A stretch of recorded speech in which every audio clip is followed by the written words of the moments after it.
आज मैं आपके सामने ये बताना चाहता हूँ कि हिंदू धर्म का प्रारंभ कैसे हुआ। देखिए, भारतीय सभ्यता विश्व की प्राचीनतम जीवित सभ्यता है।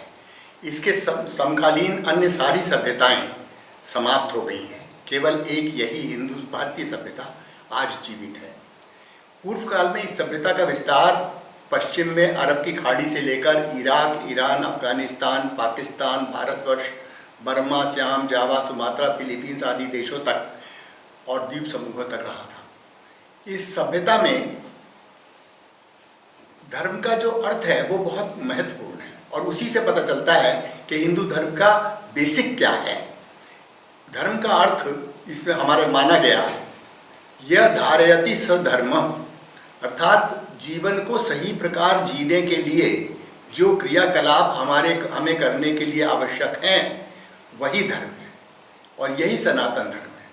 सनातन शब्द का अर्थ है कि जिसका ये पता ही नहीं कि वो कब प्रारंभ हुआ था, अनादि है और बहुत शुरू से चला आ रहा है। हम बिल्कुल नहीं बता सकते कि हिंदू धर्म का प्रारंभ कब हुआ।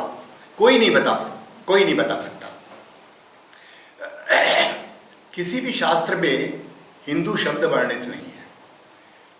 ये माना जा रहा है, कुछ विद्वानों ने ये कहा है कि हिंदू धर्म की उत्पत्ति तब हुई जब यूनान के सम्राट सिकंदर की सेना भारतवर्ष पर आक्रमण करने के लिए आई और सिंधु नदी के तट पर पहुंची। वो लोग सिंधु ना बोल पाए और हिंदू कहा उन्होंने। तब से इस भूभाग में रहने वाले व्यक्ति हिंदू कहलाने लगे।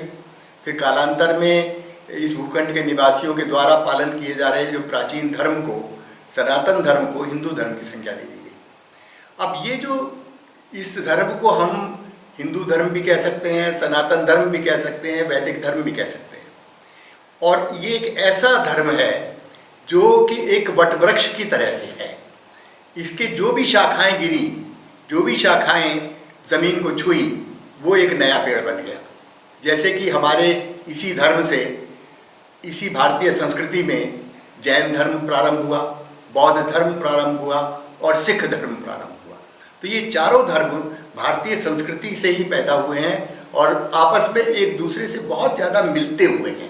इनमें फ़र्क करना बहुत मुश्किल काम है, लेकिन अब अलग अलग है धर्म तो हम अलग अलग उन्हें मानते हैं। अब इसके बाद हम हिंदू धर्म के अन्य बातों को अगले वीडियो में आपके सामने